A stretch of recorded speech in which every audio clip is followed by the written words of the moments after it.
Hello everyone, this is me Jyoti Soni and welcome back. आज जो हम चैप्टर पढ़ने वाले हैं तो वो उन लोगों के लिए बहुत ही ज़्यादा फायदेमंद होगा जो पॉलिटिक्स में बहुत ज़्यादा इंटरेस्ट रखते हैं। जी हाँ, मैं पॉलिटिक्स की बुनियाद ही लेकर के आई हूँ, या यूँ कहे हमारे जो इंडिया में पॉलिटिक्स है उसे लेकर के आई हूँ, क्योंकि हमारे इंडिया में चलती है डेमोक्रेसी। अब डेमोक्रेसी क्या भला है, तो इसे समझने के लिए आपको अटेंड करना होगा आज का चैप्टर, जो बताएगा कि डेमोक्रेसी क्या है और इंडिया में डेमोक्रेसी कैसे रोल प्ले करती है। तो स्टार्ट करने से पहले हम इस चैप्टर में देख लेते हैं कि एक्चुअल में डेमोक्रेसी वाला जो चैप्टर है उसमें हम क्या क्या पढ़ेंगे। देन हम डेफिनेशन पे जाएंगे और उसके रिगार्डिंग बहुत सारे कॉन्सेप्ट है जो मिलेंगे वो भी पढ़ते जाएंगे। तो पहले देख लेते हैं कि क्या क्या इस चैप्टर में हमें पढ़ना है।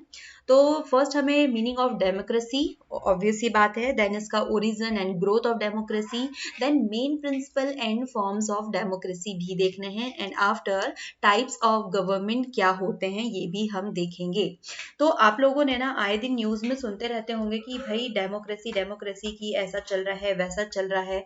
तो इतनी सारी जब टर्म आती है तो हम देखते हैं, मतलब हमारे पास में एक वो रहता है ना पावर, कि हम सरकार बदल देंगे, हम ऐसा कर देंगे, अरे ये सरकार तो हमने ही बैठा ली है, ऐसा वैसा। ये तो इंडिया की बातें हो गई, ठीक है, ये इंडिया में ये सारी बातें जो है वो चलते रहती है।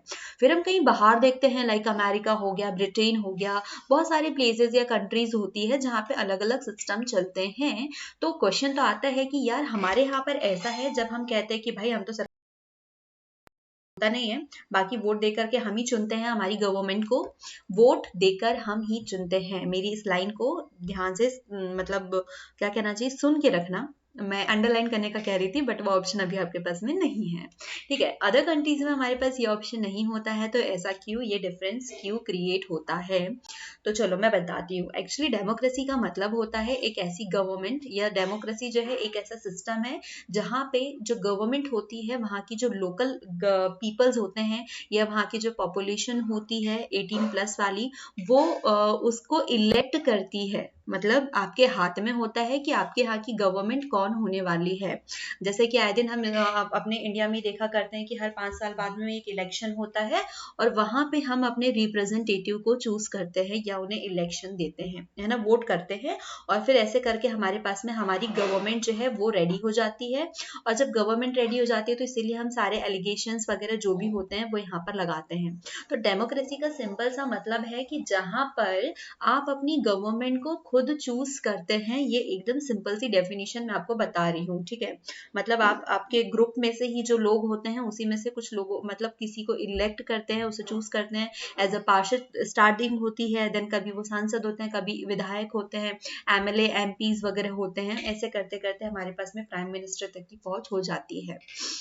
चलो थोड़ी ऑफिशियल डेफिनेशन देख ले डेमोक्रेसी की। तो the word democracy comes from the Greek word demos meaning people and Kratos meaning power, मतलब जनता का पावर या पीपल का पावर, ठीक है, पावर ऑफ द पीपल। तो भाई पावर इतनी है पीपल्स के पास में कि वो आपकी जो कुर्सी है ना नेता वाली, उसको उठा भी सकती है और हटा भी, मतलब आपको उस चेयर पे बैठा भी सकती है और उस चेयर से आपको वो उठा भी सकते हैं। A way of governing which depends on the will of people, जहां पे आपका चुनाव करने का जो पावर है वो किसके पास में है, सिर्फ आपकी पब्लिक के पास में ही है। जा रही है।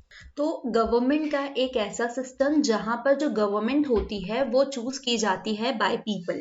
अब आप कहेंगे कि ऐसा तो हर जगह होता है। जी नहीं, ऐसा हर जगह नहीं होता है। जहां पर हमारी जो पॉपुलेशन होती है या जो पीपल होते हैं उन्हें ये राइट दिया जाता है, ठीक है। ये हालांकि हम टाइप ऑफ गवर्नमेंट में सेपरेट सेपरेट ये चीजें जो है वो पढ़ने वाले हैं, बट अभी हम फिलहाल जो है डेमोक्रेसी के ऊपर बात करें।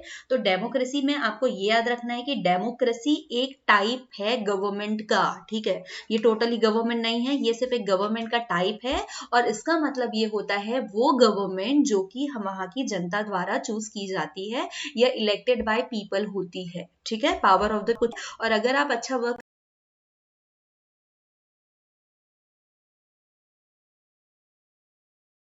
नहीं करते हैं तो वो आपको अपनी चेयर से हटा भी देती है, जैसा कि आप यहाँ इमेज में देख रहे होंगे कि जो ये गवर्नमेंट किस तरीके से बनाती है। तो इसका प्रोसेस क्या है, सिंपल सा है कि एक इलेक्शन होता है, इलेक्शन और वहां पे जाकर के आप अपने रिप्रेजेंटेटिव को, जो आपके ग्रुप में से ही होता है, ठीक है, ये कोई अलग से इंसान नहीं है कि कहीं और से आ रहे हैं, आपके जो कम्युनिटी है वहीं से आप एक इंसान को चूज करते हैं कि भाई ठीक है, आप एमएलए के चुनाव के लिए खड़े हो जाओ, आपको आपको हमारा फुल सपोर्ट है। इस टाइप वाली बात होती है। देखो मैं आपको एकदम रेगुलर लैंग्वेज में एक्सप्लेन कर रही हूँ, ठीक है, कोई बहुत बड़ी बड़ी टर्मिनोलॉजीज नहीं रखी हुई है, बहुत ईजी वर्ड्स में समझा रही हूँ ताकि इस चीजों को आप अच्छे से समझ लें। ठीक है, इसी के लिए अब्राहम लिंकन जो है उन्होंने एक स्टेटमेंट दिया था और ये कहा था कि it is the government by the people for the people. अब इसका मैं आपको समझाऊं कि क्या होता है ये स्टेटमेंट एक्चुअली। देखो, it is the government of, ठीक है, एक गवर्नमेंट है ऑफ द पीपल, मतलब गवर्नमेंट किसकी है, लोगों की गवर्नमेंट है, पीपल की गवर्नमेंट है, बाय द पीपल और फॉर द पीपल, मतलब लोगों की गवर्नमेंट बनी हुई है, किसके द्वारा बनी हुई है, लोगों ने ही चूज किया है, और किसके लिए, लोगों के लिए ही चूज किया है। सिंपल सा है, एक ग्रुप है, सपोज हम हमारी कॉलोनी पे आ जाते हैं, इवन 11th और 12th में भी मैंने इसी एग्जाम्पल को लेके एक्सप्लेन किया था। तो देखो, अब हमारे आपके पास में एक कॉलोनी है, ठीक है, अब उस कॉलोनी में क्या होता है, हम लोग आए दिन देखते हैं ना कि हमारे यहाँ पर कॉलोनी में एक वार्ड वाला जो वार्ड पार्षद जो होता है उसका भी इलेक्शन होता है, देन आपके पास एक एमएलए इलेक्शन आता है, एमपी इलेक्शन आता है। तो ये जब अलग अलग कंडीशन है तो मैं आपको सिंपली वार्ड वाला जो एग्जाम्पल है वो एक्सप्लेन करती हूँ कि क्या जो इनका स्टेटमेंट है वो क्या है, और आप डेमोक्रेसी की वहां पर क्या कहना चाहिए, डेफिनेशन जो है वो भी समझ जाएंगे। ठीक है, अभी हालांकि आप छोटे हैं, आप 6th में है, मीन्स आपकी एज जो है वो 18 प्लस नहीं है, बट आप अपने घर में देखते होंगे कि एक इलेक्शन वाला जब टाइम आता है तो सारी आंटी, मम्मी, चाची, दादी, बड़े भैया, दीदी, सब की सब जो है इलेक्शन वाले दिन नहा धो के रेडी होकर के इलेक्शन देने निकल जाते हैं। ठीक है, और उस वक्त बातें भी बड़ी बड़ी होती है कि ये हमारा अधिकार है, जाना चाहिए। कुछ लोग जो उस पार्टी के होते हैं वो अपने अपने अंडर में वो वोट लेने के लिए आपको लेने भी आते हैं, एंड इट्स रियलिटी, ओके, ये लिखा हुआ है। ठीक है, तो क्या होता है कि ये सारे उस दिन वोट देने जाते हैं, और आपको पता होगा कि वहां पर जो एक, सपोज हम पार्षद के ऊपर ले रहे हैं, ठीक है, हम वार्ड पार्षद के ऊपर इलेक्शन कर रहे हैं, तो वो जो पार्षद होता है वहां पर, तो वो भी आपके बीच का ही कोई इंसान होता है, मतलब आपकी पूरी ये कॉलोनी है, इसके बीच में से किसी एक को पार्षद खड़ा कर दिया जाता है। ठीक है, अगले दूसरे एरिया से जो है, मतलब थोड़े और दूर वाले एरिया से एक और अंकल जो है वो एज अ पार्षद खड़े हो जाते हैं। पता नहीं है कभी कभी स्लाइड्स को क्या हो जाता है, ठीक है, तो वो भी पार्षद वहां पर खड़े हो जाते हैं, मतलब दो नॉमिनीज जो होते हैं उस शेयर के लिए दो तीन नॉमिनेट किए जाते हैं। अब जाकर के उसमें से किसी एक को वोट देते हैं, तो क्या होता है, वो जो दोनों या जितने भी नॉमिनीज वहां पर है, मतलब जो भी एज अ पार्षद वहां पे इलेक्ट होना चाहते हैं, तो वो सारे लोग भी आपके एरिया के ही होते हैं। तो यहाँ पर क्लियर हो गया, it is the government of people. ठीक है, आपके एरिया के ही है, तो वो आपकी खुद की गवर्नमेंट, मतलब लोगों की ही गवर्नमेंट हो गई। फिर बाय द पीपल, वहां पे जो उनको उस पोजीशन तक के पहुंचा रहे हैं वो आप ही लोग हैं, आप ही इलेक्शन में पार्टिसिपेट कर रहे हो, आप ही उन्हें वोट दे रहे हो, फिर वो अपनी पोजीशन पे जाते हैं। तो ये इसका हो गया कि बाय द पीपल, आप ही लोगों ने उनको इलेक्ट किया है। Then third is for the people. अब फॉर द पीपल मीन्स क्या हुआ भाई, जब वो पार्षद बने हैं, वो एमएलए बने हैं, वो एमपी बने हुए हैं, तो वो काम किसके लिए करेंगे, वो काम भी आप करने वाले हैं ना, मतलब आप ही के अंदर से एक इंसान उठ करके पॉलिटिक्स ज्वाइन करता है, और जिसे आप खुद चूज करते हैं, वो अपने मन से वहां पर आपको रिप्रेजेंट करने के लिए नहीं जाता है। ठीक है, तो एक तरीके से ये आपको रिप्रेजेंट करता है गवर्नमेंट के अंदर। ठीक है, क्योंकि हालांकि आपके पास इतना टाइम नहीं कि हर एक मीटिंग्स वगैरह में आप सबकी सब पूरी इंडिया की पूरी जितनी पॉपुलेशन है वो सारी की सारी जाके पार्टिसिपेट कर ले। तो क्या होता है, हर एक एरिया से एक को जो है वो अपने आप में से एक रिप्रेजेंटेटिव चूज करते हैं, और वो जाकर के गवर्नमेंट में आपको रिप्रेजेंट करते हैं। मतलब जो गवर्नमेंट होती है वो आपकी होती है, वो आपके लिए रिस्पॉन्सिबल होती है। ठीक है, क्योंकि आपने उसको उस पोजीशन पे पहुंचाया तो वो आपके लिए रिस्पॉन्सिबल है। तो आइंदा अपने कॉलोनी में कोई काम है तो बेझिझक जाकर के अपने वार्ड पार्षद को जाकर के कंप्लेन कीजिए कि भाई मेरी कॉलोनी में ये प्रॉब्लम हो रही है। ठीक है, वार्ड पार्षद मेरा लेक्चर ना देखे, सॉरी। अब हम बात करते हैं हिस्ट्री ऑफ डेमोक्रेसी की। एक लंबा सा डिटेल जो है एक्सप्लेनेशन हो चुका है डेमोक्रेसी के ऊपर। अब हम देखते हैं कि डेमोक्रेसी एक्चुअली में उसकी जो हिस्ट्री है वो क्या है, और कैसे डेमोक्रेसी हमारे बीच में आती है।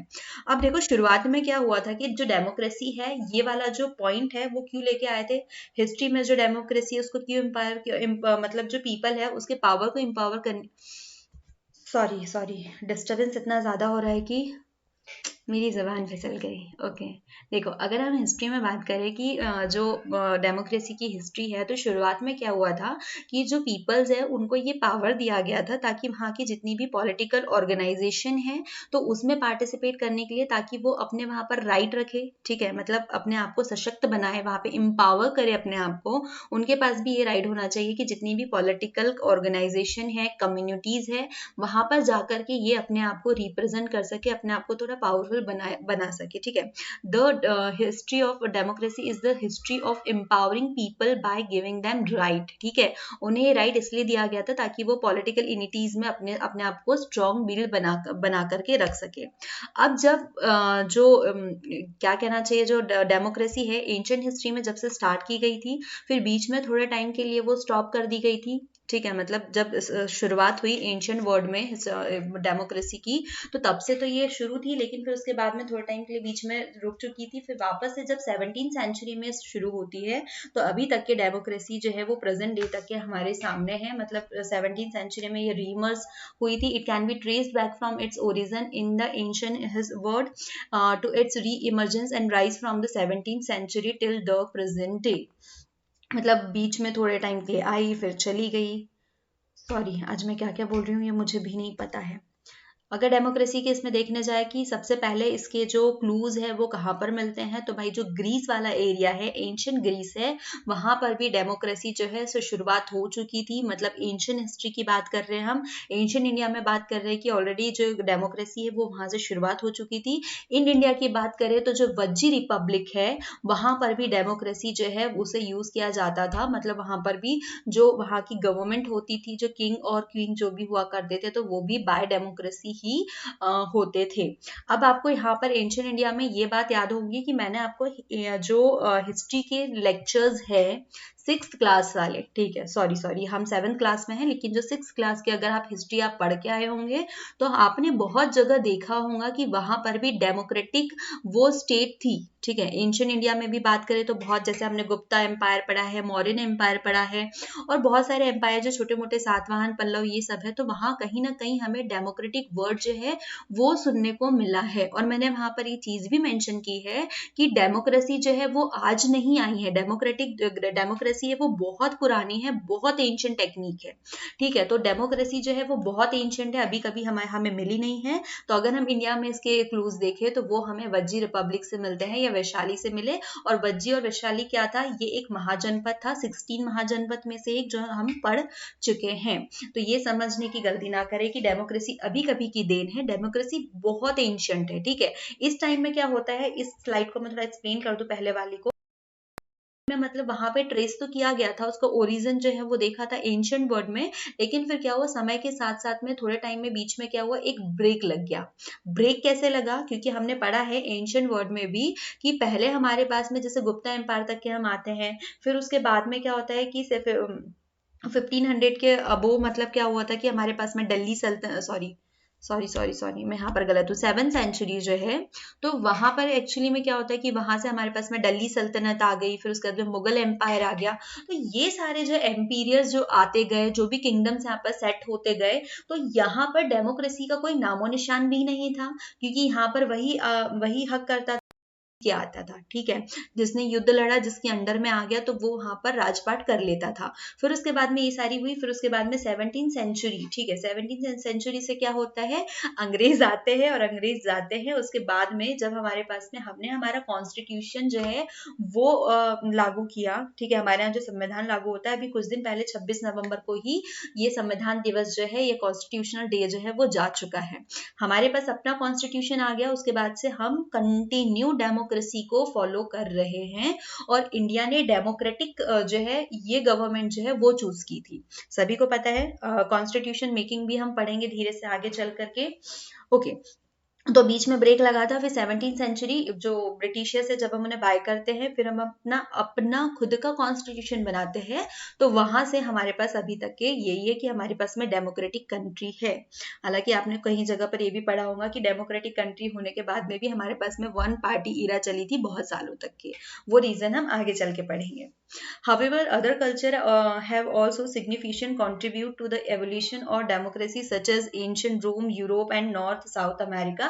तो भाई ये और भी जगह पर ऑलरेडी थे, ठीक है, बहुत सारे कल्चर थे जहां पर आपको ये सारी चीजें देखने को मिलती है। तो डेमोक्रेसी जो होती थी मतलब वो डायरेक्ट फॉर्म में हो, इनडायरेक्ट फॉर्म में हो, ठीक है, लेकिन क्या होता है, रूल होता है किसका, पीपल का ही होता है। मैंने डायरेक्ट और इनडायरेक्ट फॉर्म क्यों यहाँ पर यूज किया गया है, तो वो देखो, देखो यहाँ पर क्या है, democracy means either bye the people. देखो कई जगह जैसे कि हम वार्ड पार्षद में देख रहे हैं, तो वहां पर वार्ड पार्षद को लेने के लिए हम डायरेक्टली हमने वोट किया था, क्लियर, हम डायरेक्टली वहां पर वोट करते हैं, इलेक्ट करते हैं उसको, और वो क्या हो जाता है, वो हमारा वार्ड पार्षद बन जाता है। लेकिन जब हम प्राइम मिनिस्टर के ऊपर बात करें या प्रेसिडेंट के ऊपर बात करें, तो प्रेसिडेंट में आप लोग नहीं जाते ना इलेक्शन करने के लिए, उसको इलेक्ट करने के लिए नहीं जाते हैं। तो क्या होता है कि जो रिप्रेजेंटेटिव हम चूज करते हैं वो हमारे बिहाफ पे वहां पर रिप्रेजेंट करते हैं और वो प्रेसिडेंट के इलेक्शन में शामिल होते हैं। और वो रिप्रेजेंटेटिव कौन होते हैं, जो हमने इलेक्ट किए, हमारे एमपीज एमएलए जो है, ये सारे लोग वहां पर आपको रिप्रेजेंट करते हैं, क्योंकि आप हर जगह तो नहीं शामिल हो सकते, हर जगह अपना व्यू नहीं रख सकते। तो आपके पास में एक गोल्डन चांस होता है, और वो गोल्डन चांस है आपके यहाँ का इलेक्शन। मीन्स आप इलेक्शन में, डिपेंड करता है आप कितने काबिल इंसान को अपना रिप्रेजेंटेटिव चूज करते है, ठीक है। एक और रह गया है, okay, democracy has been called the large form of government and has spread considerably all across the globe. भाई जो डेमोक्रेसी है हमारी, वो एकदम लास्ट फॉर्म था, और उसके बाद में डेमोक्रेसी सबको इतनी पसंद भी आई कि वो हर जगह फैल भी रही है।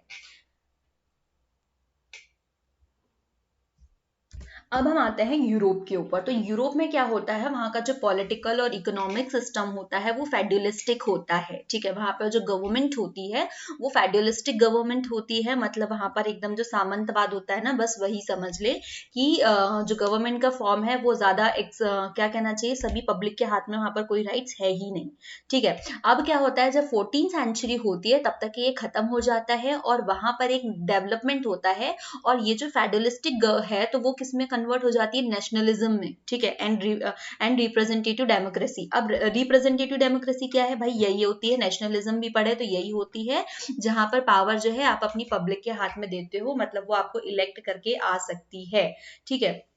एक सेकेंड भाई, ये क्या दिक्कत हो रही है, हाँ। तो ये मतलब जो पावर्स है वो यहाँ पर आ जाते हैं। तो यहाँ पर क्या होता है, यूरोप में भी 14th सेंचुरी तक के वहां पर भी फेडरलिस्टिक गवर्नमेंट होती है, लेकिन फिर उसके बाद में ऐसे चेंजेस होते हैं कि वहां पर भी नेशनलिज्म आ जाता है, वहां पर भी रिप्रेजेंटेटिव डेमोक्रेसी जो है वो आ जाती है। अब रिजल्ट क्या होता है, वहां पर जो कल्चरल अवेयरनेस है वो बढ़ जाती है, लर्निंग बढ़ती है, मतलब जो प्लेसेस होते हैं ये सारी चीजें जो है वापस से आने लगती है। अब इंग्लैंड के ऊपर बात करें तो क्या हो गया, यूरोप वाली बात हो गई। तो इंग्लैंड में भी क्या होता है, जब यूरोप और इंग्लैंड और स्पेन के बीच में 1588 एडी में जब सब वॉर वगैरह चल रहे थे, अपने फ्रीडम के लिए लड़ रहे थे, तब यहाँ पर फिर से यहाँ पर भी क्या होता है, नेशनलिज्म जो है वो शुरू होता है। और फिर उसके बाद में ब्रिटिश पार्लियामेंट जो है वो कुछ ऐसे रूल्स जो है, ऐसे लॉज बिल लेकर के आती है, जिससे क्या होता है कि वहां पर भी मतलब नेशनलिज्म के सपोर्ट में कुछ लॉज लाती है, जैसे कि वो बिल ऑफ राइट्स लेके आती है वहां की पब्लिक के लिए राइट देने के लिए, ठीक है, करप्स एक्ट लाती है, म्यूटिनी एक्ट लेकर के आती है, और ये सारे किसके सपोर्ट में होते हैं, नेशनलिज्म के सपोर्ट में होते हैं, और ऐसे बिल्स वो लेकर के आ जाती है। तो आपका क्वेश्चन ये बनता है कि फर्स्ट मॉडर्न डेमोक्रेसी कौन सी थी, तो जो ब्रिटेन है वो फर्स्ट मॉडर्न डेमोक्रेसी में इमर्ज्ड हो जाती है। तो thus Britain emerged as an example of first modern democracy, और ये आपका क्वेश्चन बनता है, तो आपको याद रखना चाहिए। और रीजन भी आपके पास में क्या है, यूरोप पहले फेडुलिस्टिक था, इंग्लैंड वॉर वगैरह डिफीटेड स्पेन इन 1588 में, सॉरी वो थोड़ा मुझे 9 दिख रहा है, ओके, 1588 में वो स्पेन को हराता है, फिर वो भी नेशनलिज्म को फॉलो करता है, और उसके बाद में फर्स्ट मॉडर्न डेमोक्रेसी जो है वो ब्रिटेन बन जाती है। फिर हम अमेरिकन इंडिपेंडेंस के ऊपर बात करें तो भाई जैसे ब्रिटिशर्स ने हमें सताया था, तो अमेरिकन ने भी अपनी इंडिपेंडेंस के लिए बहुत संघर्ष किए हैं। तो 1755 टू 83 एडी के बीच में इनके इंडिपेंडेंट वॉर चलते हैं। अब क्या होता है, इस दौरान वहां पर भी बहुत सारे डेमोक्रेटिक चेंजेस होते हैं, और इन सब के बाद में मतलब क्या होता है, democratic changes in the sense कि वहां की जो गवर्नमेंट है वो भी किस में कन्वर्ट हो रही है, वो भी डेमोक्रेसी में आ रही है। डेमोक्रेसी यानी उस गवर्नमेंट में आ रही है जिसमें लोगों के पास राइट है अपना रिप्रेजेंटेटिव चूज करने का, क्लियर। उसके बाद में ये जो है फर्स्ट नेशन बन जाता है जिसके पास में रिटन कॉन्स्टिट्यूशन होता है। अब बहुत इंटरेस्टिंग बात यहाँ पे ध्यान से सुनिएगा, यहाँ पर क्या लाइन है, it become the first nation to have a written constitution, मतलब पहला ऐसा कॉन्स्टिट्यूशन जिसके पास में रिटन कॉन्स्टिट्यूशन है। अभी मैंने आपको जस्ट कुछ सेकंड पहले एक बात कही थी कि जो कॉन्स्टिट्यूशन है हमारे यहाँ पर बना था, ठीक है, हमने उसके बाद में 17वीं सेंचुरी के बाद में हमने इसको फॉलो किया, और हमारे पास में जो डेमोक्रेसी है वो किसके बिहाफ पे चलती है, कॉन्स्टिट्यूशन के। ये कॉन्स्टिट्यूशन वो रूल्स और लॉज रेगुलेशन की बुक है जिसके अकॉर्डिंग पूरा देश जो है वो चलता है, ठीक है। मतलब ऐसा एक लॉ बुक बना दी, सॉरी एक क्या रूल्स की एक बुक बनाई गई जिसके अकॉर्डिंग सबको काम करने होते हैं, चाहे वो प्राइम मिनिस्टर हो, वो प्रेसिडेंट हो, या वो कोई लोकल ऑफिसर क्यों ना हो, इवन एवरी सिंगल सिटीजन, ठीक है।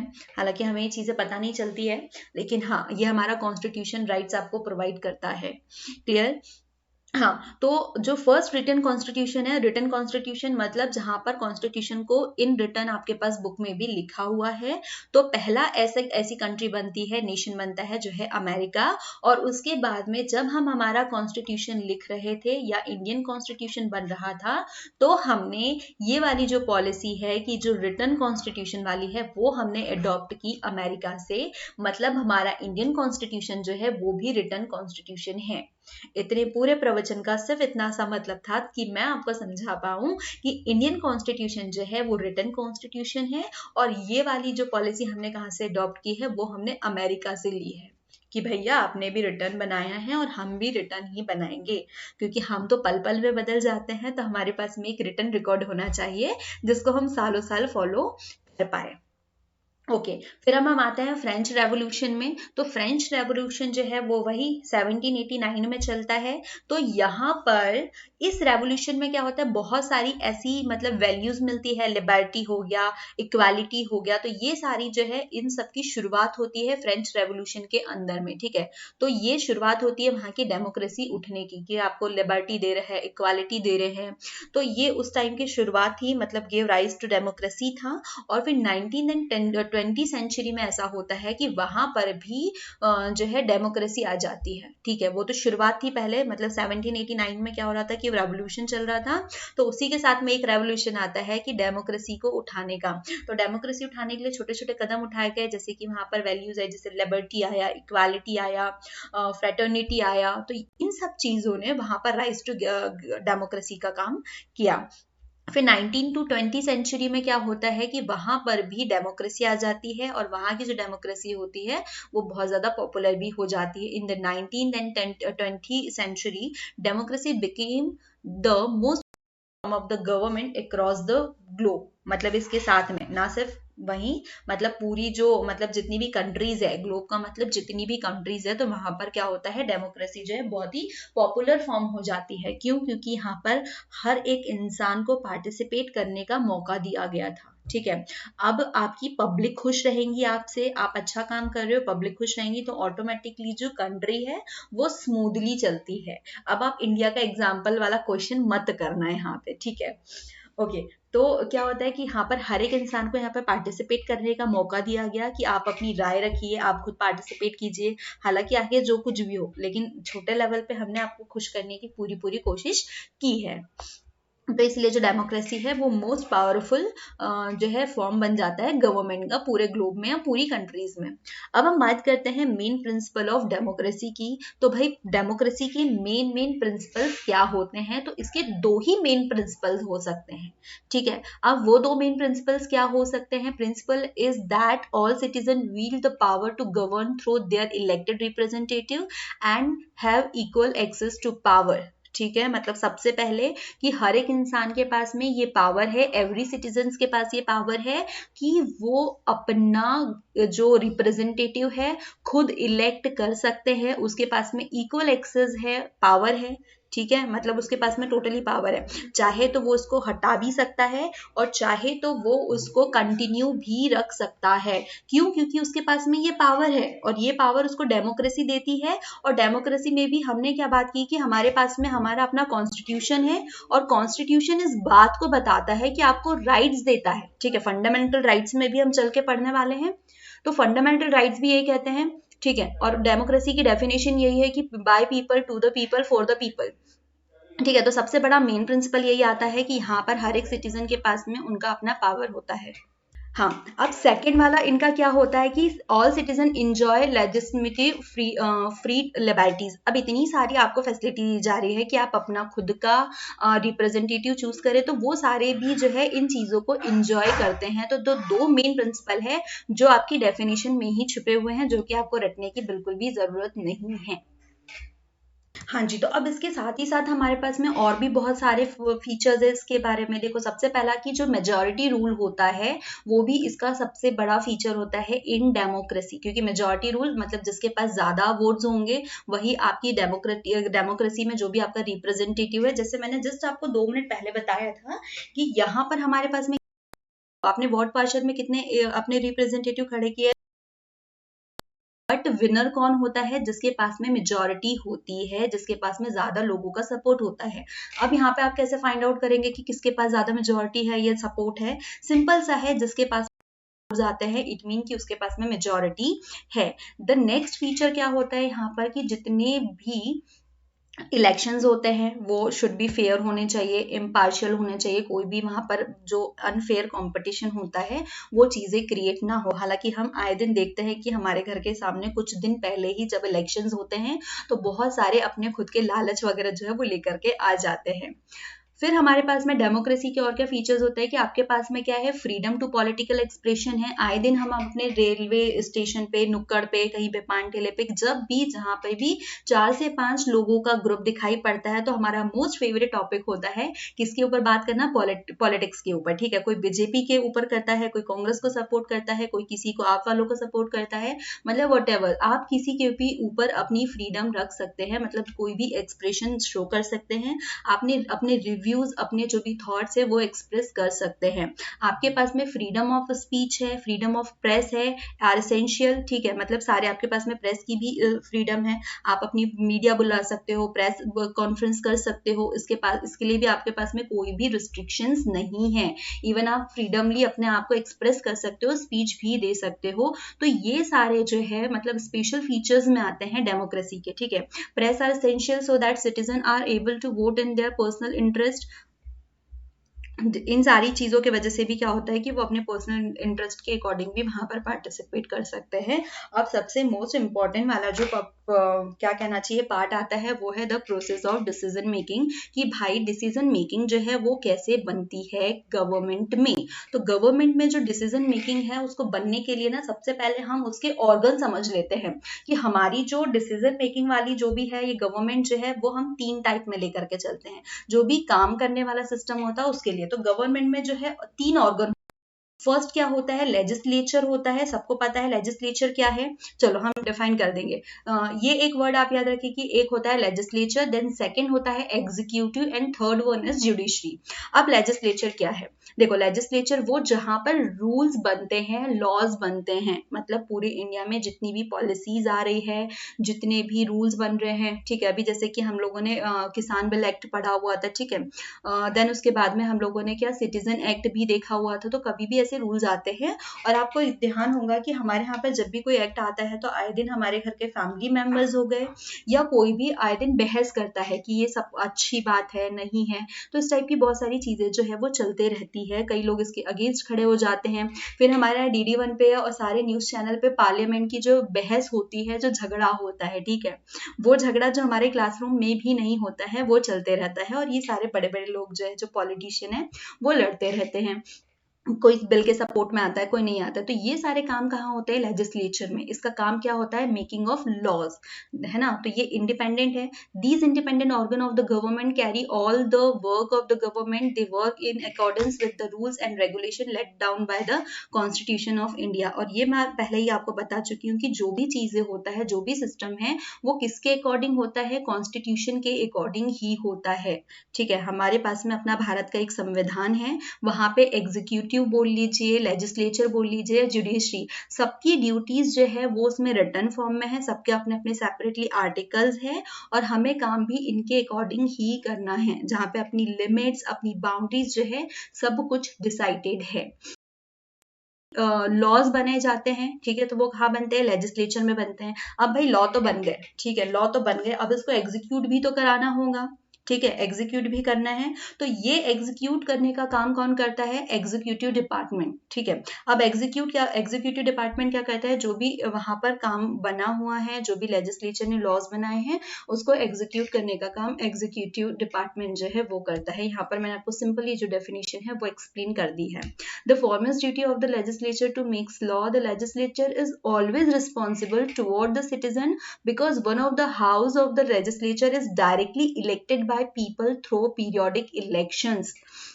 ठीक है, अब यहाँ पर सबसे बड़ी टर्म आती है, क्योंकि जो भी देखो लेजिस्लेचर में जो लोग हैं वो आपसे डायरेक्टली इलेक्टेड कैसे हैं वो मैं बता दूं। आप एमपी चूज करते हैं, आप एमएलए चूज करते हैं, इट मीन आप आपने उसमें इलेक्शन में वोट दिया था तब वो वहां तक के पहुंचे हैं, और वहां पे पहुंच करके वो आपको रिप्रेजेंट कर रहे हैं। अभी एक लाइन बोली थी कि हम वहां पे पार्टिसिपेट नहीं कर सकते, इसलिए हमारे जो रिप्रेजेंटेटिव होते हैं वो वहां पर जाते हैं और वो आपको रिप्रेजेंट करते हैं। तो जो भी लॉज बनेंगे, जो भी रूल्स बनेंगे, तो किसको ध्यान में रख करके बनेंगे? वो आपको ही ध्यान में रख के बनेंगे। वो आपके लिए रिस्पॉन्सिबल है। क्यों? क्योंकि वो आपके लिए एहसानमंद है कि भाई आपने वोट दिया तब हम वहां पर पहुंचे हैं।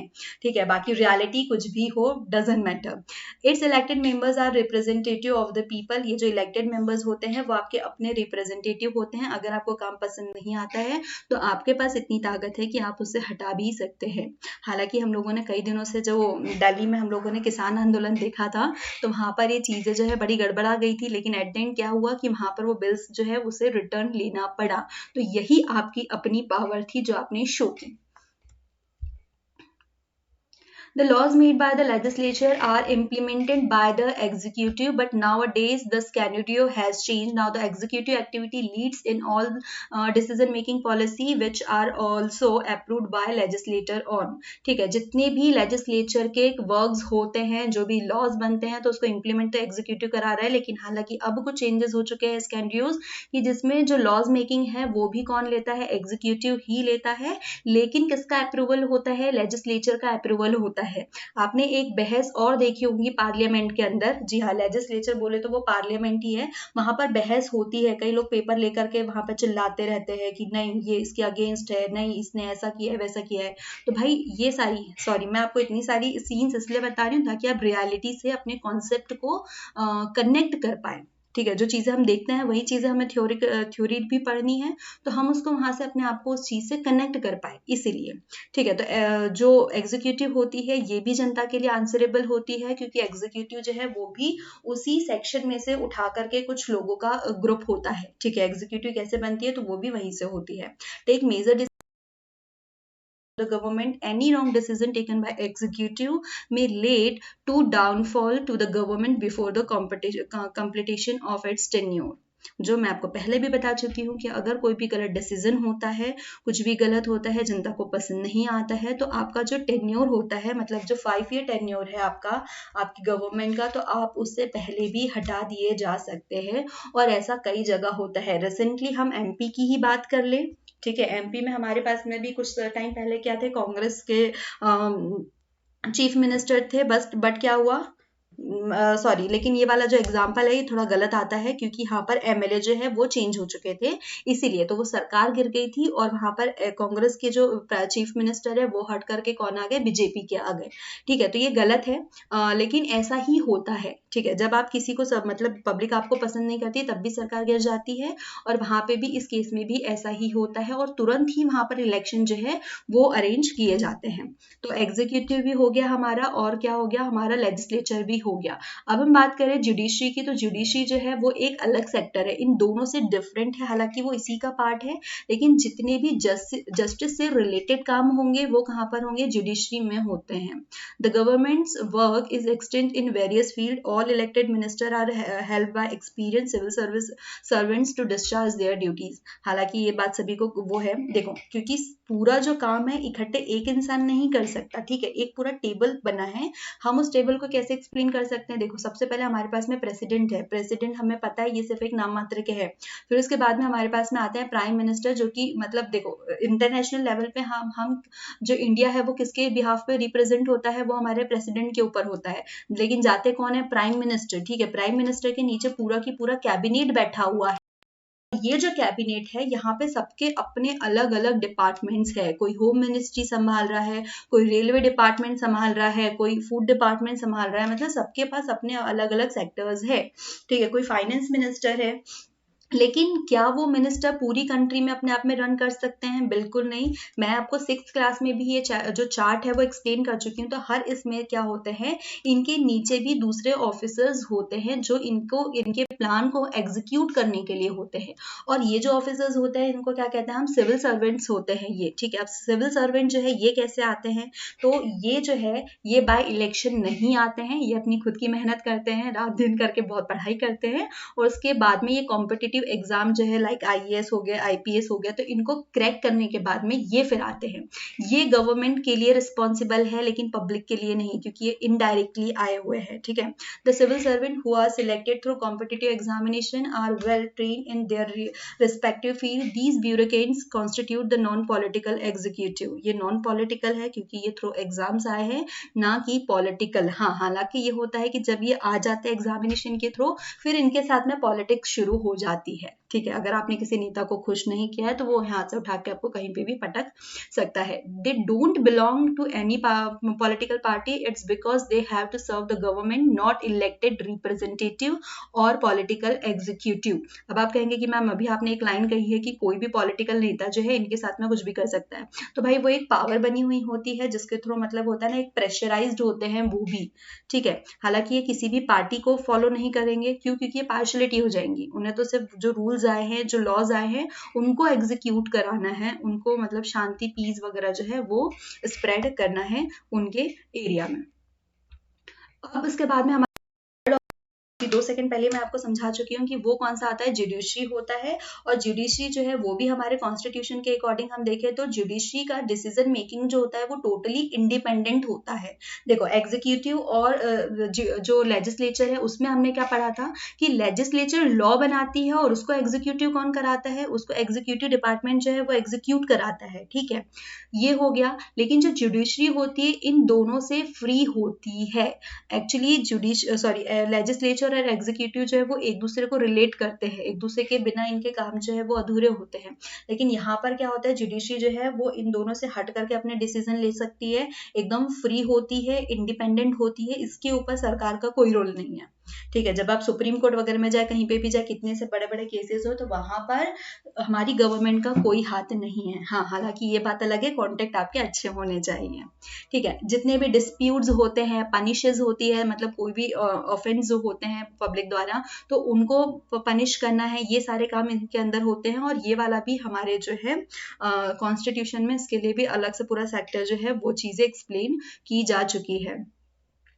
अगर लेजिस्लेचर के अगेंस्ट कोई वेलफेयर होता है ना, if the laws made and passed by legislature are against the welfare of the people, then according to constitutional provision the judiciary can declare this law as illegal.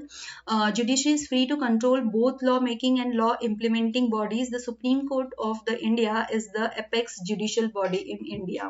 देखो, जो judiciary है इसके पास इतना power है कि लेजिस्लेचर ने अगर आपके लिए कोई गलत लॉ बनाया है, मतलब वो आपके पब्लिक बेनिफिट के लिए नहीं है, उसके अगेंस्ट में कुछ जाता है, मतलब वेलफेयर ऑफ द पीपल नहीं है, उसके अगेंस्ट है, तो सुप्रीम कोर्ट के पास ये सुप्रीम कोर्ट या जुडिशरी जो है इसके लिए बोल दे हम कि इसके पास इतना राइट है कि उस लॉ को वो इलीगल घोषित कर सकती है, चाहे वो एग्जीक्यूटिव के थ्रू हो या चाहे वो लेजिस्लेचर के थ्रू हो। मतलब इन दोनों के भी ऊपर कौन बैठा है, जुडिशरी बैठी हुई है। अगर हम बात करें इन इंडिया में तो सबसे हाईएस्ट क्या है, तो हमारे पास में कौन है, सुप्रीम कोर्ट। ठीक है, हमारे यहाँ हाईएस्ट जुडिशरी किसके पास में है, मतलब वो सुप्रीम कोर्ट के पास है, जुडिशियल बॉडी है। तो सुप्रीम कोर्ट, चलो यहाँ पर एक शॉर्ट जो डायग्राम उसको भी एक्सप्लेन कर ले। देखो, सबसे पहले कौन है, सुप्रीम कोर्ट, एंड देन उसके नीचे आता है हाई कोर्ट, और हाई कोर्ट के बाद में फिर आपके पास में जो सिविल कोर्ट्स होते हैं, जो आपकी स्टेट कोर्ट्स होते हैं, मतलब सॉरी स्टेट नहीं, स्टेट तो हाई कोर्ट हो गया, आपकी जो डिस्ट्रिक्ट कोर्ट्स होते हैं। ठीक है, ये हाई कोर्ट हो गया, ये आपकी स्टेट के लिए हो गया, ये ऑल इंडिया के लिए हो गया, और उसके नीचे होते हैं आपके डिस्ट्रिक्ट कोर्ट्स। ठीक है, डिस्ट्रिक्ट कोर्ट में क्या होगा, आपके डिस्ट्रिक्ट लेवल के जितने भी डिस्प्यूट वो वो सारी हैंडल की जाएंगी। स्टेट लेवल पे जो है वो हाई कोर्ट है, और हाई कोर्ट जो है वो स्टेट लेवल के जितने भी प्रॉब्लम्स होंगे उसको डन करेगा, और इनसे भी हैंडल नहीं होता है, बहुत ही सुप्रीम लेवल का वो प्रॉब्लम है, तो हम लेते हैं शरण किसकी, सुप्रीम कोर्ट की। और जितना भी कॉन्स्टिट्यूशनल से रिगार्डिंग है, लेजिस्लेचर से है, तो ये सारे केसेस कहाँ पर जाते हैं, सुप्रीम कोर्ट में जाते हैं। ठीक है, चलो आई होप आपको अभी तक की सारी चीजें समझ में आई होंगी, लेजिस्लेचर, एग्जीक्यूटिव एंड जुडिशरी, और जो डेमोक्रेसी की डेफिनेशन है वो, उसके प्रिंसिपल, ये सारी चीजें समझ में आई होंगी। तो अब हम आगे बढ़ते हैं फॉर्म ऑफ डेमोक्रेसी। ठीक है, देखो डेमोक्रेसी जो है वो दो टाइप की है, कैसे, एक तो डायरेक्ट और एक इनडायरेक्ट। अब डायरेक्ट क्या है और इनडायरेक्ट क्या है, इसमें भी एक कंफ्यूजन हो गया, क्योंकि अभी तक तो हमने सिर्फ डेमोक्रेसी पढ़ी हुई थी। तो डायरेक्ट फॉर्म ये है सॉरी, देखो डायरेक्ट वो जो अभी तक के मैंने आपको डेमोक्रेसी की डेफिनेशन एक्सप्लेन की है, मतलब यहाँ पे जहाँ पर आपका जो रिप्रेजेंटेटिव होता है वो डायरेक्ट आपके थ्रू इलेक्ट किया जाता है। ठीक है, आपका वार्ड पार्षद, एमएलए, एमपी जो भी है, तो वो आपके थ्रू डायरेक्टली इलेक्ट हुआ है, मतलब आपने उसको जाकर के वोट दिया है, इलेक्ट किया है, देन वो पॉलिटिक्स में आया है, तो ये हो गया आपका डायरेक्ट। ठीक है, फिर आपको याद होगा, मतलब याद नहीं, आपको पता भी होगा कि जब भी प्रेसिडेंट के इलेक्शंस होते हैं, आप वहां पे पार्टिसिपेट करने के लिए नहीं जाते हैं। ठीक है, वहां पर पार्टिसिपेट करने के लिए कौन जाता है, वो लोग जिनको आपने इलेक्ट किया है। ठीक है, तो ये लोग जाकर के वहां पर पार्टिसिपेट करते हैं, और ऐसे भी बहुत सारे पोजिशंस है जहां पर आप खुद ना करके ये जो आपके रिप्रेजेंटेटिव है वो जाकर के वहां पे इलेक्शन करते हैं, और उसके थ्रू फिर दूसरे रिप्रेजेंटेटिव आते हैं। ठीक है, तो ये वाला जो प्रोसेस हो गया ना स्टेप बाय स्टेप, तो जो सेकेंड स्टेप से शुरू होता है इसको कहते हैं इनडायरेक्ट डेमोक्रेसी, और जो आप करते हैं वो होता है डायरेक्ट डेमोक्रेसी। सॉरी आप नहीं, मैं भी जो डेमोक्रेसी यूज कर रहे हैं वो डायरेक्ट हो गई। ठीक है, उसका फॉर्म हो गया, मतलब डायरेक्ट डेमोक्रेसी में सिंपल सा है कि आप खुद वहां पर जो है अपना पार्टिसिपेंट जो है वो चूज कर रहे हैं, उसको इलेक्ट कर रहे हैं, उसके अगर अगेंस्ट आपको कुछ करना है तो वहां पर आप उसको हटा रहे हैं पोजीशन से, जो भी चीजें होती है A to Z वो आप कर रहे हो। लेकिन एक जगह वहां पर आता है जहां पर जो इलेक्शन होता है वो आप नहीं कंडक्ट कराते हो, आपके द्वारा जो रिप्रेजेंटेटिव होता है वो ग्रुप, ठीक है, exercise by a group of people, representatives usually elect on the basis of election, जो आपने चूज किया है वो लोग जाकर के वहां पे इलेक्शन कर रहे हैं, तो ये होता है इनडायरेक्ट डेमोक्रेसी। ठीक है, एकदम सिंपल सा डेफिनेशन एक्सप्लेन किया है। अब इन दोनों क्या होते हैं भाई, ठीक है, अब ये क्या होता है, देखो डायरेक्ट डेमोक्रेसी में क्या होता है, citizen make decision directly by proposing और referendum on laws which are laws oppose to their interest, voting to determine inter public office and recalling public who official who are not doing their jobs. इनके पास ये सारे rights हैं। ठीक है, वो जो भी ऑफिसर्स में जो भी मतलब उनको जो भी इंटर करना है वो कर सकते हैं, वहां जा सकते हैं, वहां पर जो भी पब्लिक जो भी उन्होंने रिप्रेजेंटेटिव चुना है उनको वो रिकॉल कर सकते हैं, उनको वहां की पोजीशन से हटा सकते हैं, वो अपने इंटरेस्ट के अकॉर्डिंग जो लॉ है वो बनाने के लिए भी बोल सकते हैं, ताकि जो भी उनको नीड पड़ रही है उसके अकॉर्डिंग, क्योंकि वहां पर जो सत्ता में लोग बैठा ले हैं वो इन्होंने इनके अपने बैठा ले हुए। ठीक है, लेकिन जिसके जस्ट अपोजिट इनडायरेक्ट में नहीं है, क्योंकि वहां पर वो लोग जा रहे हैं जो ऑलरेडी आप चूज कर चुके हो। ठीक है, on the other hand involves a small group of elected hand, involve small representative who are authorized to take decision on important issues on behalf of the general masses. ठीक है, जैसे electrode जो हो गया वहां पर भी ये कर सकते हैं, मतलब यहाँ पर इन लोगों का पावर नहीं चलता है, जो नॉर्मल पॉपुलेशन है वहां पर ये लोग पार्टिसिपेट नहीं कर सकते हैं, क्योंकि यहाँ पर इनका वो ही नहीं है। तो यहाँ पर वो जो इलेक्टेड जो छोटा ग्रुप है ना वही लोग यहाँ पार्टिसिपेट कर सकते हैं, और यहाँ पर ये लोग पार्टिसिपेट नहीं कर सकते। अब मोस्ट इंपॉर्टेंट टर्म आई है, यह मोस्ट इंटरेस्टिंग बोल सकते हो कि मैम इतने देर से आप डेमोक्रेसी डेमोक्रेसी समझा रहे हैं, बट डेमोक्रेसी आपने सिर्फ इतना बताया था कि वो एक फॉर्म ऑफ गवर्नमेंट है। ठीक है, तो अब हम एक्चुअली आ चुके हैं, और हालांकि हमारी जो बुक्स है वहां पे सबसे पहले तो गवर्नमेंट एक्सप्लेन करनी चाहिए थी, फिर type of government and then democracy पे आना था। ठीक है, लेकिन हम थोड़ा रिसाइकल, मतलब हमारा जो है ना, मतलब जो साइकिल है वो थोड़ा गलत हो गया, हम वापस से पीछे से सामने आ रहे हैं। तो देखो डेमोक्रेसी जो है वो एक पार्ट था किसका, ये एक टाइप था, है ना, टाइप ऑफ गवर्नमेंट था। तो हमने डेमोक्रेसी यहाँ पर एक टाइप ऑफ गवर्नमेंट जो है, तो डेमोक्रेसी को पहले ही पूरा पढ़ के खत्म कर चुके हैं कि डेमोक्रेसी क्या होती है। टाइप ऑफ गवर्नमेंट देखेंगे जिसमें हम डेमोक्रेसी को अगेन समझ लेंगे। ठीक है, तो सबसे पहले देखो गवर्नमेंट एक्चुअल में क्या होती है, मैं हमेशा कहती हूँ कि जो भी डेफिनेशन आपको सीखनी है, जो भी चीजें देखनी है, तो सबसे पहले आप अपने सराउंडिंग ही देखेंगे, आप अपने आसपास देखेंगे। तो जब हम अपने आसपास देखते हैं तो क्या पता चलता है कि गवर्नमेंट एक ऐसा ऑर्गेनाइजेशन है जिसके अंदर आपके लिए रूल्स बनाए जाते हैं, लॉज बनाए जाते हैं, रेगुलेशंस लाए जाते हैं। सिर्फ किसके लिए? हमारे लिए, ठीक है, हमारे वेलफेयर के लिए, हमारे बेनिफिट के लिए। तो हम कह सकते हैं government is the body within an organization that has the authority, ठीक है, to make and enforce rules, laws and regulations की, जिसके पास अथॉरिटी है आपके लिए वो लॉज बनाए, रूल्स लाए, रेगुलेशंस लाए, एवरीथिंग। ठीक है, आपके लिए जो काम कर रहा है वही गवर्नमेंट होती है, मतलब पूरी कंट्री के लिए जो काम करना होता है वो। हालांकि हर कंट्री में अपनी अलग अलग टाइप ऑफ गवर्नमेंट है, वो हम साथ में पढ़ते हुए चलेंगे। अब गवर्नमेंट जो है एक सिविल इंस्टीट्यूशन भी रेफर कर सकते हैं आप उसको, ये लोकल भी हो सकता है, नेशनल लेवल भी हो सकता है। अब लोकल और नेशनल का आपका जो वो है ना, वो मैं क्लियर कर दूं। अभी कुछ टाइम पहले एक चार्ट बताया था, सबसे पहले आपके होते हैं कौन? प्रेसिडेंट, ठीक है, उसके नीचे है आपके पास में प्राइम मिनिस्टर, फिर उसके पास में अब आपके पास में पूरा नीचे कैबिनेट वगैरह है।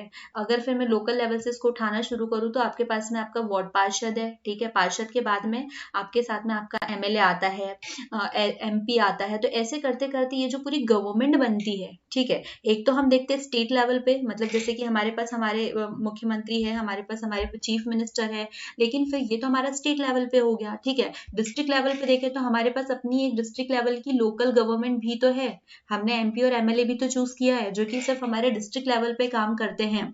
अगर आप गांव में जाकर के देखें तो वहां पर नगर पालिका, नगर पंचायतें भी मिलती है आपको, ठीक है, नगर पंचायत मिलती है, थोड़े बड़े घर है तो वहां पर आपको नगर पालिका मिलती है, डिस्ट्रिक्ट में मिल जाएंगी।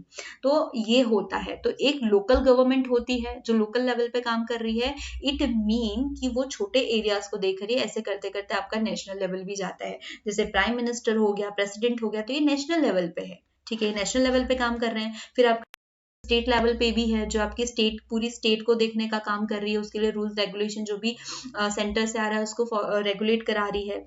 लोकल लेवल पे भी आपके टेक केयर के लिए एक गवर्नमेंट रखी हुई है। तो the government refers to a civil institution which can be either at the local or a national level. It taken care of the needs of the people with the welfare objective. However, commercial, academic, religious or other formal organization are also governed by the internal bodies. जितने भी आपके पास में जैसे academic है, commercial है, religious है, जो भी ऑर्गेनाइजेशन होते हैं ये भी एक्चुअली इंटरनल बॉडीज मतलब गवर्न की जाती है, ठीक है, गवर्नमेंट के द्वारा ही होती है, जो कि उनकी इंटरनल बॉडीज होती है, क्योंकि इसमें भी आपको गवर्नमेंट का ही सहयोग लगता है। सच बॉडीज में be called the board of director, manager और गवर्नर्स, राइट। फिर अब हम देखें गवर्नमेंट, देखो गवर्नमेंट तो आपको डेफिनेशन इसकी समझ में आई गई होंगी। फिर अब हम जाए टाइप ऑफ गवर्नमेंट में, तो गवर्नमेंट के भी बहुत सारे टाइप्स होते हैं। अभी तक तो सिर्फ हमने डेमोक्रेसी पढ़ा हुआ है, लेकिन जब हम धीरे धीरे टाइप ऑफ गवर्नमेंट देखने जाएंगे तो आपको वहां से ये बात बहुत अच्छे से समझ में आ जाएंगी कि क्यों हमने डेमोक्रेसी को चूज किया, ये इंपॉर्टेंस ऑफ डेमोक्रेसी। तो यहाँ से आपके कितने क्वेश्चन रेडी हो जाएंगे कि हमने डेमोक्रेसी को क्यों चूज किया, देन उसके बाद में इंपॉर्टेंस ऑफ डेमोक्रेसी वो भी पता चल जाएंगे, ठीक है, क्यों डेमोक्रेसी पूरे वर्ल्ड में इतनी ज्यादा पॉपुलर है, ठीक है। तो सबसे पहले हम शुरुआत करेंगे मोनार्ची से। अब मोनार्ची एक्चुअल में क्या होता है? एक ऐसी गवर्नमेंट जहां पर कोई इंडिविजुअल रूरल जो है वो रूल कर रहा होता है। हमारे इंडिया में क्या आपको कभी कोई इंडिविजुअल रूरल दिखा? हालांकि आप फिर प्राइम मिनिस्टर और प्रेसिडेंट को नहीं बोल सकते, वो भी हमारे ही थ्रू है, ठीक है, डायरेक्टली और इनडायरेक्टली। तो यहाँ पर ऐसा होता है कि वहां पर एक इंडिविजुअल होता है, कोई भी वहां का मतलब राजा रानी कोई भी हो सकते हैं। In this the way monarchy is hereditary. यहाँ पर क्या होता है मतलब वंशवाद, जैसे कि हम पुराने एंशियंट इंडिया में पढ़ते थे ना कि एक राजा है, फिर राजा की डेथ होगी तो उसका बेटा आ जाता है, फिर बेटे के बाद में दूसरा आ जाता है। जैसे हमने चंद्रगुप्त पे देखा, फिर चंद्रगुप्त के बाद में बिंबिसार आ गया, फिर अशोक आ गया। तो ऐसे ही मतलब एक के बाद एक को अपनी जो पोजीशन दी जाती है ना कि अच्छा अब आप ये गद्दी संभालेंगे, ये राजपाट संभालेंगे, पूरा एम्पायर जो है वो आपको देखना है। तो इस टाइप का जहां पर गवर्नमेंट होती है उसको हम कहते हैं मोनार्ची या ये, ठीक है, जिसके लिए बहुत सारे पंगे भी हुआ करते हैं, जो हम टीवी सीरियल्स में आए दिन देखा करते हैं कि बहुत ज्यादा पंगे चलते हैं कि मुझे वहां का सिंहासन चाहिए, मुझे वो राजगद्दी चाहिए, वो ताज चाहिए। तो बस ऐसे ही वाला जहाँ पे ब्लड रिलेशन के अकॉर्डिंग पूरी गवर्नमेंट जो है वो चलते जाती है। In this way monarchy is hereditary from the government in which the authority to rule passes from one heir to another to the people of the same family or even blood relation. ऐसे चलता है, जिनके पास बच्चे नहीं होते तो वो गोद लिए वाले आते हैं या फिर वो किसी इसमें कन्वर्ट हो जाते हैं। अब मोनार्ची तो देख लिया, लेकिन अब कॉन्स्टिट्यूशनल मोनार्ची क्या है भाई? तो ऐसा जहां पर, ठीक है, ऐसा शासन, ऐसा जहां पर मतलब मोनार्ची तो है, मतलब वो सिर्फ नाम मात्र की है, लेकिन वहां पर एक कॉन्स्टिट्यूशन भी काम कर रहा है, तो it is called constitutional monarchy. Clear? मतलब यहाँ पर कोई ना कोई क्वीन होगा या क्वीन होंगी, लेकिन उसके जो पावर्स है, जो उसके राइट्स है, वो बहुत लिमिटेड है। ठीक है, वो इतने इनहेंस नहीं कर पा रहे, उसके पास में एकदम लिमिटेड है। जैसे कि हम क्वीन वगैरह के ऊपर बात कर ले, ठीक है, ब्रिटेन, तो यहाँ पर क्या होता है कि ये वाले जो होते हैं कि वो सिर्फ एक लिमिटेड इसमें ही होते हैं, लेकिन जो पूरी गवर्नमेंट है वो किसके थ्रू चल रही होती है? वहां पर वहां का जो कॉन्स्टिट्यूशनल जो ग्रुप होता है उसके थ्रू वो गवर्नमेंट चलती है। A government that has a monarch his or her power are strictly limited by popularly elected government। तो वहां पर जो वहां की जो भी इलेक्टेड गवर्नमेंट है वही वहां का पूरा प्रशासन ये गवर्नमेंट चलाएंगी, लेकिन ये सिर्फ एक नाम मात्र के लिए वहां पर एक इंसान होता है कि भाई ये हमारे हेड है, ये हमारी किंग है, या ये है। जैसे कि आप चाइना में भी देख सकते हो, मतलब 1911 ईडी से पहले यहाँ पर भी यही सिस्टम था। अगर करंटली बात करें तो हमारे पास ब्रिटेन में ऐसा है, यूनाइटेड किंगडम में जो ये वाली जो मोनार्ची है वो है, तो यहाँ पर सिर्फ वो नाम मात्र की है, उनके पास में एक हेड है और बाकी जो पावर्स है वो दूसरे पीपल रिप्रेजेंटेटिव जो है, जो हाउस में बैठे हैं, हाउस ऑफ पार्लियामेंट में बैठे हुए हैं, वही सब चलाते हैं। ठीक है, एक्चुअल में क्वीन के पास में कोई राइट्स नहीं है, जितने भी है वो सिर्फ एक नाम मात्र की नॉमिनी है कि हाँ मैं यहाँ की क्वीन हूँ, और बाकी जो पूरी गवर्नमेंट चलती है वो रिप्रेजेंटेटिव के थ्रू ही चलती है, जो कि हाउस ऑफ पार्लियामेंट में बैठे हुए हैं। तो आई होप आपको यहाँ पर दोनों के डिफरेंसेस समझ में आ रहे होंगे। देन आता है कॉन्स्टिट्यूशनल रिपब्लिक, या कॉन्स्टिट्यूशनल रिपब्लिक बोल दीजिए या डेमोक्रेसी बोल दीजिए, वो जहाँ पर लोगों द्वारा इलेक्ट होकर के रिप्रेजेंटेटिव आते हैं, जहाँ पे कोई हेरिडिटरी नहीं है, ये वहां पर कोई एक ऐसा नाम मात्र का इंसान नहीं है, मतलब जो ऐसे चलते आ रहा है क्वीन और किंग। ठीक है, हमारे यहाँ प्रेसिडेंट है और प्रेसिडेंट भी इनडायरेक्टली बने हुए हैं। ठीक है, ये भी ऐसा नहीं है कि मतलब रामनाथ कोविंद हटे तो फिर उनके बच्चे यहाँ पर आकर के बैठ गए, ऐसा नहीं है। ठीक है, तो ये भी यहाँ पर इनडायरेक्ट जो है हमारे पास में इलेक्शन होते हैं, उसके थ्रू आकर के प्रेसिडेंट है। हालांकि इनके पास इतने पावर्स नहीं है जितने प्राइम मिनिस्टर के पास में है, बाकी रिप्रेजेंट तो यही करते हैं। ठीक है, रिप्रेजेंट इंडिया को रिप्रेजेंट किसने करना है? प्राइम मिनिस्टर, सॉरी, जो है प्रेसिडेंट, इन्हीं के नाम पे करना है। ठीक है, जो भी हमारे यहाँ इंटरनेशनल जो भी कोई मतलब कोई कॉन्ट्रैक्ट होता है, बिजनेसेस होते हैं, जो भी होता है, तो हम इन्हीं के बिहाफ पे करते हैं, इन्हीं का नाम यूज किया जाता है। ठीक है, it is a rule by a government composed of representative who are elected by the people on the basis of universal adult franchisee by the people of that nation. These elected representative of the people make the enforce and law। ठीक है, जो कि democracy में already मैं आपको सारी चीजें समझा चुकी हूँ कि जब भी हम 18+ हो जाते हैं, मतलब हमारे पास में ये एडल्ट फ्रेंचाइजी है। ठीक है, ये दूं कि यहाँ पर क्या होता है, जब आपके पास में वोट देने का अधिकार या राइट टू वोट कब मिलता है? जब आप 18 जो है क्रॉस कर लेते हैं, आप 18+ हो जाते हैं, तब आपके पास में वोट देने का अधिकार हो जाता है। फिर ये लोग जिन लोगों को इलेक्ट करते हैं वो जाते हैं, पार्लियामेंट हो गया, जो भी गवर्नमेंट के इसमें जाएंगे, तब ये यहाँ पर आपके लिए रूल्स बनाएंगे, उसको एग्जीक्यूट करेंगे, सारी चीजें। ठीक है, जो डेमोक्रेसी में हम ऑलरेडी पढ़ चुके हैं। तो यहाँ पर मैं आपका समय बचाऊंगी, बट हाँ, अगर आपको कोई भी डाउट है तो एक नहीं 10 बार कह रही हूँ कि आप मुझे कमेंट में बता सकते हैं, वो डाउट क्लियर किया जाएगा, क्योंकि जब तक ये डाउट्स नहीं हटते हैं हम नेक्स्ट जो थ्योरी है, कॉन्सेप्ट है, उसको नहीं समझ पाते हैं। अब हमारे पास में आता है डिक्टेटरशिप। अब इसके लिए डिक्टेटरशिप थोड़ा सा वो होता है। अब इसके लिए सबसे सही एग्जाम्पल मैं आपको दे देती हूँ हिटलर का। ठीक है, हिटलर क्या होता, मतलब हिटलर का नाम तो सभी ने सुना होगा कि वो कितना बड़ा तानाशाह था। तो ऐसी गवर्नमेंट जहां पे सिर्फ एक ही का राज चलता है। ठीक है, अभी तक के हम लोगों ने जितने भी गवर्नमेंट टाइप पढ़े हैं, तो वहां पर वो कहीं ना कहीं रिस्पॉन्सिबल थे किसके लिए? अपनी जो पॉपुलेशन है, जो जनता है वहां की लोकल, उसके लिए थे। लेकिन यहाँ पर ऐसा नहीं होता है, वो बिल्कुल भी उनके लिए रिस्पॉन्सिबल नहीं होते हैं, जो उनकी मर्जी आए उन्होंने वो करना है। तो जर्मनी के जो मतलब हिटलर है, तो वो उसका सबसे बड़ा है कि ये किसी के लिए रिस्पॉन्सिबल नहीं होते हैं। Dictatorship is the rule by an individual who has full power over the country and is not responsible or answerable to the people. इसके पास पूरी की पूरी कंट्री का पावर होता है, वो कुछ भी कर सकता है, ठीक है। तो इन लोगों से ज़्यादा पंगे न लिए जाए। तो अब आपको समझ में आया होगा कि क्यों हमने डेमोक्रेसी को चूज किया है, क्योंकि डेमोक्रेसी हमें सबसे ज़्यादा फ्रीडम देती है, सबसे ज़्यादा राइट्स देती है, क्योंकि वो हम खुद बिल्ड करते हैं, ठीक है। हम खुद ही उस चीज़ को बिल्ड कर रहे हैं। लेकिन हाँ, ये बात होता है कि यहाँ पर क्या होता है कि खुद वो इंसान नहीं मानता है कि मैं इतना बड़ा तानाशाह हूँ यहाँ पे, ठीक है। अब आता है ये एक वर्ड है टोटल टेरियनिज्म, ठीक है, जो भी वर्ड आप प्रोनाउंस कर सकते हो। तो यहाँ पर ये होता है कि एक टाइप की गवर्नमेंट है जहाँ पर कोई स्टेट या किसी इंडिविजुअल इंसान को, ठीक है, मतलब state characterize by a state that regulate nearly every aspect of public and even one's private life, कि वहाँ पर उसके लिए कोई ना कोई रूल जो है वो रेगुलेट कर सकती है, वो किसी की पर्सनल लाइफ के ऊपर भी कर सकती है। जैसे अभी तक के ये हमने नहीं देखा था कि किसी इवन कोई सिंगल इंसान की प्राइवेट लाइफ के ऊपर भी जाकर के हम हक कर रहे हैं, लेकिन यहाँ पर वो अधिकार दे दिया जाता है कि आप उसको भी कंट्रोल कर। This type of government is characterized by a state that regulate nearly every aspect of public and even one's private life, मतलब पब्लिक के इसके अकॉर्डिंग भी आप कुछ रेगुलेट कर सकते हो और किसी की प्राइवेट लाइफ को लेकर के भी कर सकते हो। तो भाई इतना था हमारे गवर्नमेंट और गवर्नमेंट के टाइप, जिसमें हमने सबसे ज़्यादा पढ़ा है डेमोक्रेसी को। उम्मीद करती हूँ आपको पूरा की पूरा चैप्टर समझ में आया होगा। हालांकि मुझसे भी कहीं कहीं मिस्टेक हुई है, बट कोशिश की है कि एक्सप्लेन पूरा अच्छे से हो। अगर आपको कहीं पे भी कोई